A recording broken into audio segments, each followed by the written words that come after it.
Once upon a time, in a peaceful kingdom filled with rolling hills, shining rivers, and quiet villages, there lived a young girl whose kindness shone brighter than any crown. Her name was Cinderella. She had once known happiness. As a small child, Cinderella lived in a warm home filled with laughter.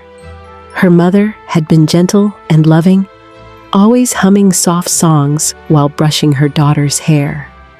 Her father was kind and hardworking, and in those days, Cinderella never went to sleep without a kiss on her forehead and a smile in her heart. But happiness, like the seasons, does not always stay. When Cinderella was still young, her mother fell ill. No matter how much love surrounded her, she grew weaker with each passing day. And one quiet evening, as the sun set behind the hills, Cinderella lost her mother forever. The house that once felt warm suddenly felt empty. Her father tried to be strong for her. He held Cinderella close and promised that she would never be alone. And for a time, they comforted each other, sharing memories and holding on to hope. Eventually, wanting Cinderella to have a family again, her father remarried. At first, the new wife seemed polite. She brought with her 2 daughters of her own, girls who wore fine dresses and spoke sweetly when their mother was watching. Cinderella hoped that, perhaps, they could all become a family, but hope can be fragile. Not long after the marriage, Cinderella's father began traveling often for work, and then, one day, he never returned. Whether it was illness or fate, he was gone, leaving Cinderella alone in a house that no longer felt like home. That was when everything truly changed. The woman who had once smiled now revealed her true nature. Cinderella's stepmother was cold, proud, and sharp-eyed. She cared deeply about status, appearance, and comfort, but had no patience for kindness. Her daughters followed her example. They laughed loudly, complained endlessly, and treated Cinderella not as a sister, but as a servant. Slowly, Cinderella was stripped of her fine clothes and given rags to wear. Her warm bedroom was taken from her, and she was sent to sleep in the attic near the chimney, where ashes covered the floor. From that day on, she was called Cinderella. Every morning before the sun rose, Cinderella woke to work. She swept the floors, scrubbed the dishes, carried water, cleaned the fireplace, and mended old clothes. While her stepsisters slept late and admired themselves in mirrors, Cinderella worked quietly, never raising her voice, never complaining. And though her hands grew rough and her clothes grew worn, her heart remained gentle. She spoke kindly even when she was spoken to harshly. She shared crumbs with the mice in the kitchen and whispered songs to the birds outside the window. In the still moments of the day, she would sit by the hearth and dream, not of riches, but of peace. She believed, deep in her heart, that kindness would one day be rewarded. Years passed this way. Then, one bright morning, a royal announcement echoed throughout the kingdom. The king had decided it was time for his son, the prince, to find a bride. A grand royal ball would be held at the palace, and every young woman in the kingdom was invited. When the news reached Cinderella's home, the house exploded with excitement. Her stepsisters squealed with joy, rushing to choose fabrics and jewels. The stepmother smiled with pride, already imagining her daughters as future royalty. Cinderella listened quietly from the corner of the room. For the first time in many years, a small spark of hope lit inside her chest. "May I go as well?" Cinderella asked softly. The room fell silent. Then her stepmother laughed. "A ball? she said coldly. You? Who would want to see a girl covered in ashes? The stepsisters joined in the laughter, mocking Cinderella cruelly, but Cinderella did not cry. Instead, she returned to her chores, her heart heavy, but still hopeful. Deep down, she did not yet know that her life was about to change forever. As the day of the royal ball drew closer, excitement filled the house. But only for some. Cinderella's stepsisters spent every waking hour dreaming of the palace. They argued over fabrics, ribbons, and jewels, holding dresses up to the mirror and turning from side to side, never satisfied. "Fetch my blue gown!" one sister snapped. "No, the pink one," the other shouted. "And hurry!" they both demanded. Cinderella obeyed quietly. She pressed their dresses, polished their shoes, and brushed their hair until her arms ached. She stitched torn hems late into the night, her fingers sore and tired, while her stepsisters slept soundly. All the while, Cinderella listened to their laughter echo through the halls. In the quiet moments, when no one was watching, Cinderella imagined the palace. She pictured tall windows glowing with light, music floating through the air, and people dancing freely without fear or cruelty. Not because she wished to marry a prince, but because she longed, just once, to feel joy again. On the morning of the ball, Cinderella rose before dawn as always. She finished her chores quickly, her heart beating faster than usual. When the house was still quiet, she went to her attic room and opened a small wooden chest hidden beneath the floorboards. Inside lay a simple dress. It had once belonged to her mother. The fabric was old but clean, pale blue with delicate stitching along the edges. Cinderella had repaired it slowly over many nights, using scraps of thread saved carefully over the years. She held the dress to her chest and smiled. Perhaps, just perhaps, she could still go. Downstairs, the house buzzed with excitement. The stepsisters twirled before the mirror, wearing glittering gowns, while the stepmother examined them with sharp approval. Cinderella stepped forward shyly. "I finished my chores," she said softly. "And I was wondering, may I attend the ball as well?" The room went quiet. The stepmother turned slowly, her eyes scanning Cinderella from head to toe. Then she smirked. "If you can finish all your work," she said coolly, "and find something suitable to wear, then perhaps." Hope fluttered in Cinderella's chest. She hurried upstairs and changed into her mother's dress. When she returned, the stepsisters stared at her in shock. For a moment, just a moment, Cinderella looked like herself again. Then the laughter began. "That old thing?" one sister scoffed. "You can't wear that," the other sneered. Before Cinderella could react, they rushed forward. One grabbed the skirt and tore it. The other pulled at the ribbons, ripping them away. Within seconds, the dress lay ruined on the floor. Cinderella froze. Her stepmother watched silently, then turned away. "The carriage is waiting," she said. "We are leaving." The door slammed shut behind them. Alone in the empty house, Cinderella sank to the floor, tears finally spilling from her eyes.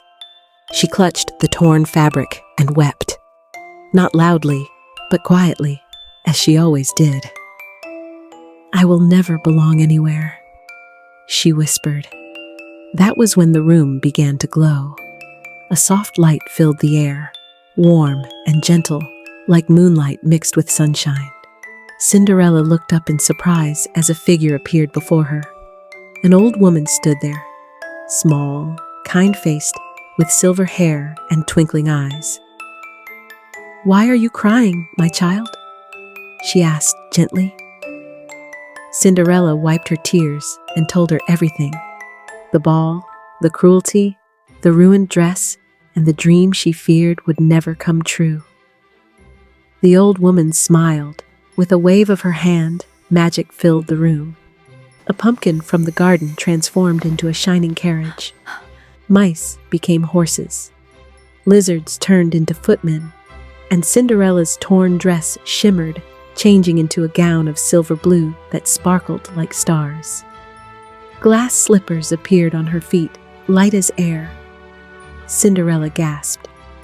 "But remember," the woman said softly, "this magic will last only until midnight." Remember, my dear, the magic ends at midnight. As Cinderella stepped into the carriage, her heart raced, not with fear, but with wonder. For the first time in years, she felt free.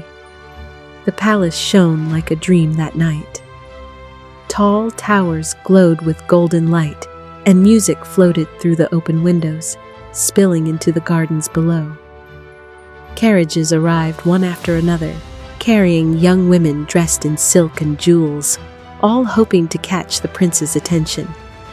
Inside the grand ballroom, chandeliers sparkled like stars. The marble floors gleamed, and the air was filled with laughter, music, and excitement. Yet the prince stood apart from it all. He greeted each guest politely, but his smile never reached his eyes. One by one, young women curtsied before him, eager and rehearsed, speaking of wealth, beauty, and status.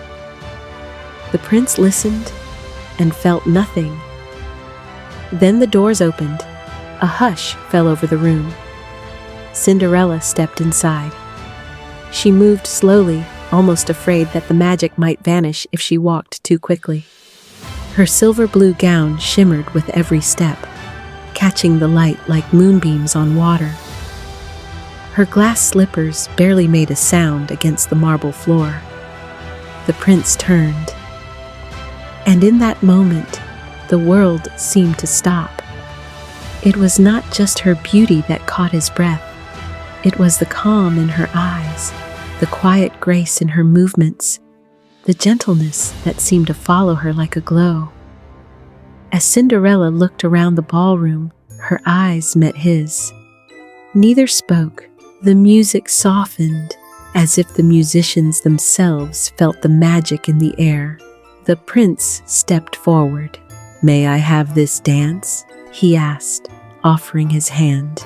Cinderella hesitated for only a heartbeat, then placed her hand in his. As they danced, the room faded away. They spoke softly, laughing gently, sharing stories of simple joys and quiet hopes. Cinderella did not boast or pretend. She spoke of kindness, of patience, of believing in goodness even when life felt unfair. The prince listened, truly listened. For the first time, he felt seen. Around them, whispers spread. Who is she? Where did she come from? Why has the prince chosen her? At the edge of the room, the stepmother and stepsisters stared in disbelief. "That girl," one sister whispered. "She looks familiar." But Cinderella was no longer the girl in ashes. She danced freely, forgetting the years of cruelty, forgetting the small attic room, forgetting even the time, until the clock began to chime. 1. Cinderella froze. The fairy godmother's warning echoed in her mind. Midnight. 2. Her heart raced. "I must go," she said softly, pulling away. "Please," the prince said, confused. "At least tell me your name." But Cinderella was already running. 3. She lifted her skirts and hurried down the palace steps, her breath quick and uneven. 4. The magic shimmered, flickering. 5. As she reached the bottom step, one glass slipper slipped from her foot and fell to the ground. 6. Cinderella didn't stop. She ran into the night, disappearing as the final chime echoed across the kingdom. The prince reached the steps too late. All that remained was a single glass slipper, glowing softly in the moonlight. He picked it up carefully. "I will find her," he vowed. And far away, as Cinderella reached home just before the final stroke of midnight, her gown faded, her carriage vanished, and she stood once more in simple clothes. But something had changed. She held on to hope. The next morning, the palace was filled with urgency.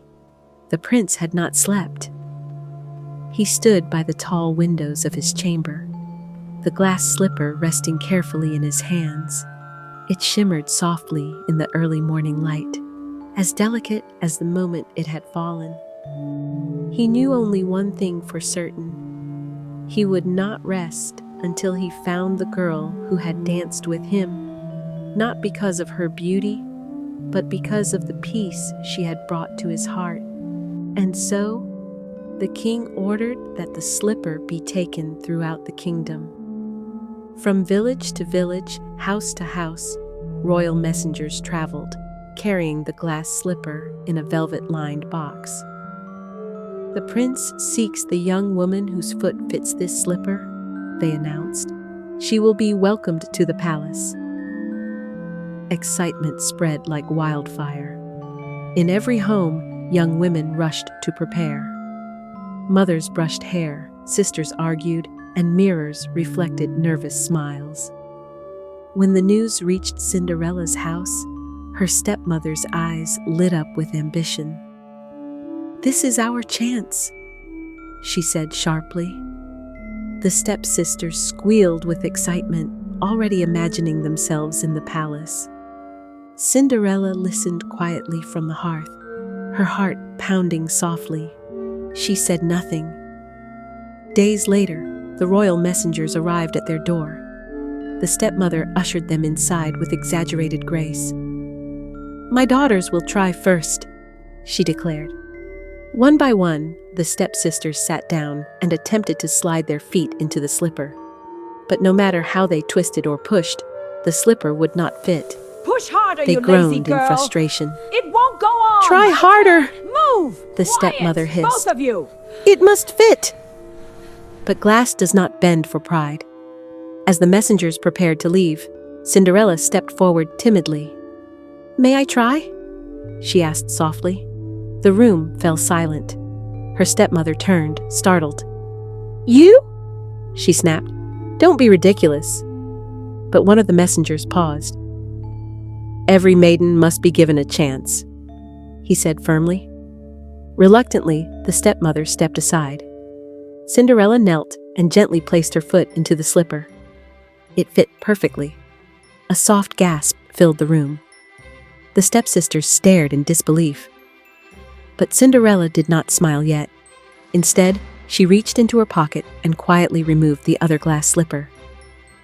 "I believe," she said gently. "This one is mine as well." The messengers bowed deeply. "You are the one," they said. For the first time in years, Cinderella stood tall. Not because she had been chosen, but because she had remained kind when the world had tried to harden her. Cinderella was escorted to the palace in a quiet carriage, her heart beating steadily, not with fear, but with wonder. She wore simple clothes once more, yet she carried herself with a grace that no fine gown could create. As the palace gates opened before her, she felt as though she were stepping into a dream she had once believed impossible. Inside the grand hall, the prince waited. The moment he saw her, his face lit up, not with surprise, but with recognition. "It was you," he said softly, stepping forward. "I would have known you anywhere." Cinderella bowed respectfully, her cheeks warm with color. They spoke again, not as strangers, but as two souls who had already met once before. Cinderella told him the truth of her life, the loss, the ashes, the cruelty, and the hope she never allowed to die. The prince listened without interruption. When she finished, he took her hands gently. "Your kindness is your crown," he said, "and if you will have me, I would be honored to walk beside you." Cinderella smiled, a real smile, free and unafraid. "Yes," she said. News of the engagement spread throughout the kingdom. and preparations for a royal wedding began at once. The palace filled with flowers, music, and celebration. When the stepmother and stepsisters arrived at the palace, their heads were bowed in shame. They expected punishment, or worse. But Cinderella stepped forward. She looked at them not with anger, but with calm understanding. "I forgive you," she said gently. "Holding on to bitterness would only darken my joy." The stepmother said nothing, and the stepsisters wept quietly. From that day on, they were humbled, and they learned that cruelty brings only emptiness. The wedding was held beneath a sky painted with sunlight and soft clouds. Bells rang throughout the kingdom as Cinderella and the prince were joined together, not as rulers above their people, but as partners guided by kindness. Cinderella never forgot where she came from. She welcomed those in need, spoke gently to everyone, and ruled with compassion. And the prince, inspired by her heart, became a better leader because of her. Together, they built a kingdom where kindness mattered more than status, and hope mattered more than fear. And so, Cinderella's story became more than a tale of magic. It became a reminder that no matter how small or unseen you feel, kindness will always find its way back to you.